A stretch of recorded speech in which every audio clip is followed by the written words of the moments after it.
Ito po pala yung task dito sa bago kong application na kung saan ay audio tasking lang. Hello everyone! Hello po mga ka-Majesty and welcome to Erlin's Vlog. So today, panibagong araw, panibagong application na naman ang isi-share ko sa inyo. Just keep on watching! Today mga ka-Majesty, punta muna tayo sa Play Store para ma-download natin itong application na ito. So click nyo lang yung search and then type Dawa app. So kung nakikita nyo, ito yung Dawa app. Ayan. So latest updated January 18, 2026. Kung nakikita nyo po, ito, ayan. Latest lang po siya na update noong January 18. So may 100k downloader na po siya at good naman po yung rate na ibinigay sa kanya. So ngayon, kung wala ka pang application, ay download mo na nga po itong application na ito. So ako ay may apps na kaya open na po yung nakalagay sa akin. So buksan natin.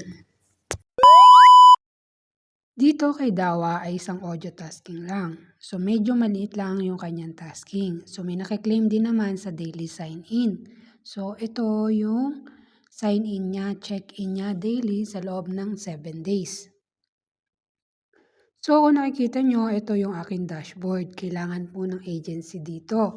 So ilalagay ko na lang yung agency code kung gusto nyo mag-join sa akin.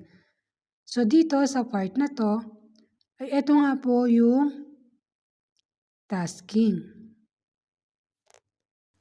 At dito sa apps na to ay kailangan mo nga pong mag-recharge. Kailangan mo ma-target para makaklaim ka ng iba-ibang coins. So ito yung mga tasks niya.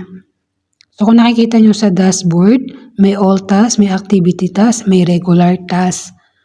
So dito at least kailangan makareceive ka ng 3.6 million.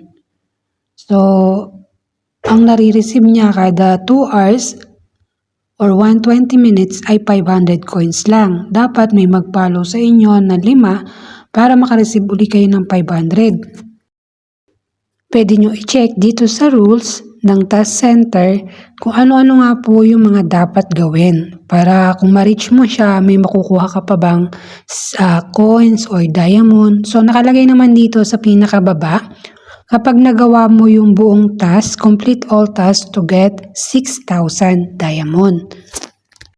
So dito sa apps na to, kailangan mo mag-recharge, kailangan mo maglaro, kailangan mo ma-target or may quota na tinatawag.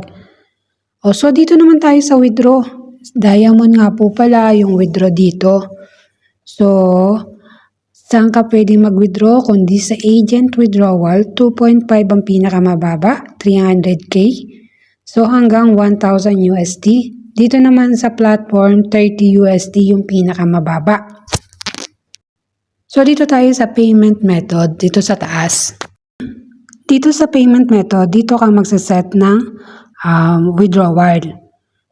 So dyan yung bind platform. So ito ay papalitan mo lang yan, yung Lebanon, papalitan mo ng Philippines.